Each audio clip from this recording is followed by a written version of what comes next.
Definitely সে আমার husband. Apu Biswas কি পুরো দেশকে মিথ্যা বলেছিলেন? ধর্ম পরিবর্তন, গোপন বিয়ে আর সন্তানের ভবিষ্যৎ সবই কি ছিল একটা নাটকীয় রহস্য?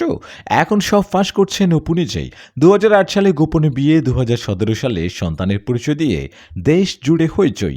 আর সেই সময় লাইভ টেলিভিশনে দাঁড়িয়ে অপু বলেন, আমি ইসলাম ধর্ম গ্রহণ করেছি।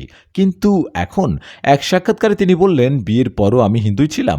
ক্যামেরার সামনে দাঁড়িয়ে বারবার মিথ্যে বলেছি শুধু সন্তানের ভবিষ্যৎ আর সংসার টিকিয়ে রাখার জন্য। অপু বিশ্বাস জানালেন, শুধু কথায় ধর্ম পরিবর্তন হয় না, কোন ইসলামিক প্রক্রিয়া সম্পন্ন হয়নি। সাকিবের পরিবার থেকেও কিছু করা হয়নি। তাই আমি হিন্দুই ছিলাম, আছি।